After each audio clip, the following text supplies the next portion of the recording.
পেটটা প্রচন্ড রকমের সামনের দিকে ঝুঁকে গেছে, প্রায় 3 ইঞ্চি বেড়ে গেছে আগের থেকে। এখন হচ্ছে এটাকে কমাইতে হবে। প্রকাশ দাদা হচ্ছে ডাম্বেল মারতে মারতে হাঁপায়ে গেছে। এই ভদ্রলোক এখন বসে বসে রেস্ট নিতেছে, আর আমারও ইনস্ট্রাকশন দিতেছে যে কিভাবে কি করা লাগবে। দেখেন বাইকের এই অবস্থা দেখেন, এগুলো ভেঙে টেঙে একদম শেষ, ভেঙে হচ্ছে একদম নিচে পড়ে আছে, ওই যে দেখা যাচ্ছে। এই হচ্ছে আমাদের অপারেশনের পেশেন্ট। সে আবার বলে দিতেছে যে খুব সকাল সকাল আসবেন, কারণ ওনার অপারেশন হচ্ছে আগামীকালকে।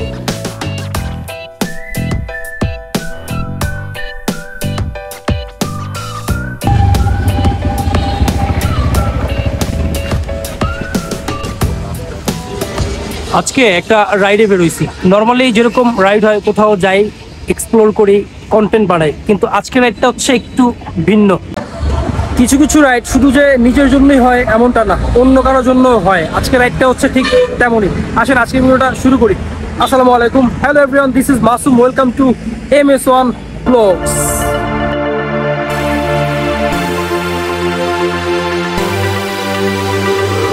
আজকে আমার রাইডটা শুরু হয়েছিল হচ্ছে গাজীপুর থেকে, আর গাজীপুর থেকে আসতে আসতে মোটামুটি ভালো রকমের জ্যাম খাইতে খাইতে তারপরে এই পর্যন্ত আসছি। আর এখনো গাড়ি টাড়ির চাপ মোটামুটি ভালো রকমের দেখা যাইতেছে। আর গাজীপুর থেকে আস্তে আস্তে যেটা দেখলাম, বোটবাজার যখন আসলাম, বোটবাজার আইসা দেখি যে অটো একটা হচ্ছে রাস্তার মাঝখানে পড়ে আছে, আর অটোর চাক্কা হচ্ছে তার থেকে হচ্ছে আধা কিলোমিটার দূরে গিয়ে পড়ে আছে। এরকম হচ্ছে অবস্থা। অটোওয়ালাদের একটু সাবধান হওয়া উচিত, একটু চেক টেক করে তারপর হচ্ছে গাড়ি চালানো দরকার। সো যাই হোক, এখন কই যেতেছি ওই বিষয়ে বলি। এখন যাইতেছি হচ্ছে তেজগাঁর ওই দিকে, আর আমি আসি এখন বনানীর এই দিকে। সো তেজগাঁ যাইতেছি হচ্ছে হসপিটালে। হসপিটালে কেন ভাই, আমার কিছু হয় নাই। হসপিটালে যাইতেছি হচ্ছে একজন পেশেন্টের জন্য, একজন অপারেশনের পেশেন্টের জন্য। তার এক ব্যাগ রক্তের প্রয়োজন।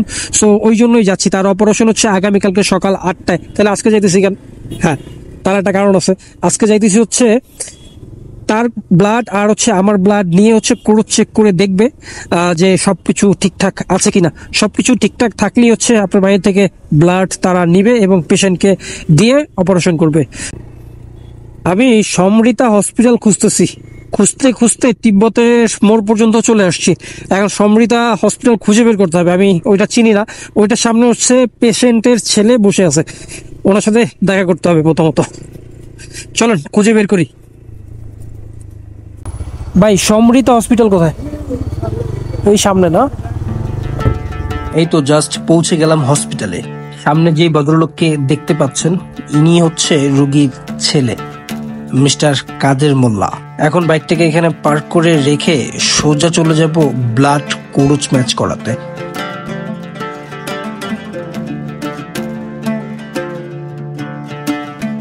আপনারা যদি ফিজিক্যালি ফিট থাকেন তাহলে নিশ্চিন্তে ব্লাড দিতে পারেন, কারণ একটা জীবন বাঁচানোর চেয়ে এর থেকে বড় মহৎ কাজ এই পৃথিবীতে আর কিছু হতে পারে না। খুব সকাল আসলো। এই হচ্ছে আমাদের অপারেশনের পেশেন্ট।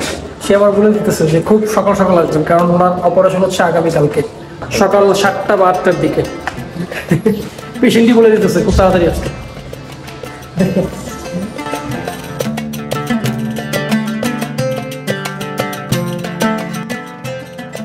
এই দেখেন বাইকটাকে এখানে পার্ক করে রেখে গেছিলাম। দেখেন বাইকের এই অবস্থা দেখেন, এগুলো ভেঙে টেঙে একদম শেষ, ভেঙে হচ্ছে একদম নিচে পড়ে আছে, ওই যে দেখা যাচ্ছে। মানে কেউ হয়তো বা বাইকটাকে এখান থেকে ফেলে দিছে নিচে, যার কারণ হচ্ছে পড়ে গিয়ে ভেঙে গেছে। সিন যেটা হয়েছে ওইটা হচ্ছে আমার বাইকের হ্যান্ড ব্রেকের অর্ধেকটা ভেঙে ফেলছে, বাইকে হালকা পাতলা স্পটও পড়ছে। আসলে এটা আমার জন্য এক ধরনের সারপ্রাইজ গিফট। কারণ আমি ভালো বাইক রেখে গেছি, এসে দেখি যে এই অবস্থা। কে বা কারা এটাকে ফেলে দিয়ে হচ্ছে এরকম স্পট বানাইছে বা ভেঙে ফেলছে জানি না, কিন্তু কাজ যেটা করে আসছি ওইটার যে ভালো লাগা, যে একটা প্রশান্তি, সেটার কাছে এটা কিছুই না। যাই হোক, এটা ব্যাপার না, এটা হচ্ছে টাকা পয়সা দিয়ে ঠিক করা যাবে, কোনো ব্যাপার না ভাই, কোনো ব্যাপার না। আর আজকে প্রকাশদার সাথে কথাবার্তা হয়েছিল। ওই ভদ্রলোক রেগুলারলি হচ্ছে জিমে যায়, আর আমারও প্রতিদিন বলতেছে ভাই চলেন চলেন জিমে যাই, ভুঁড়ি বেড়ে গেছে, ভুঁড়িটা একটু কমায় আসেন। এখন ওই ভদ্রলোকের সাথে জিমে যাইতে হবে। আর প্রথম কাজ হচ্ছে এখন বাসায় যাব, বাসায় গিয়ে ফ্রেশ ট্রেশ হয়ে দেন খাওয়া দাওয়া করে সন্ধ্যার দিকে বেরোবো। তাই দেখা হচ্ছে জিমে। খাওয়া দাওয়া ইদানিং প্রচণ্ড পরিমাণে বেশি হয়ে যেতেছে, যার কারণে পেটটা প্রচণ্ড রকমের সামনের দিকে ঝুঁকে গেছে, প্রায় 3 ইঞ্চি বেড়ে গেছে আগের থেকে। এখন হচ্ছে এটাকে কমাইতে হবে, এই জন্য জিমে আসছি। আচ্ছা, আপনারা হচ্ছে এই ভদ্রলোকের সাথে পরিচিত হন। ইনি হচ্ছে প্রকাশ দা। ও মূলত উনি হচ্ছে আমাকে আজকে এখানে নিয়ে আসছে, আর উনি হচ্ছে ডাম্বেল মারতেছে। এখন প্রকাশ দা আমাকে দেখাবে কিভাবে মারতে হয়।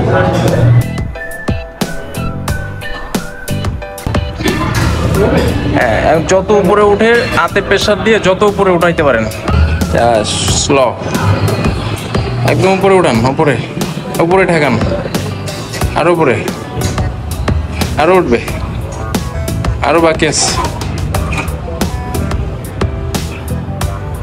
শাবাশ।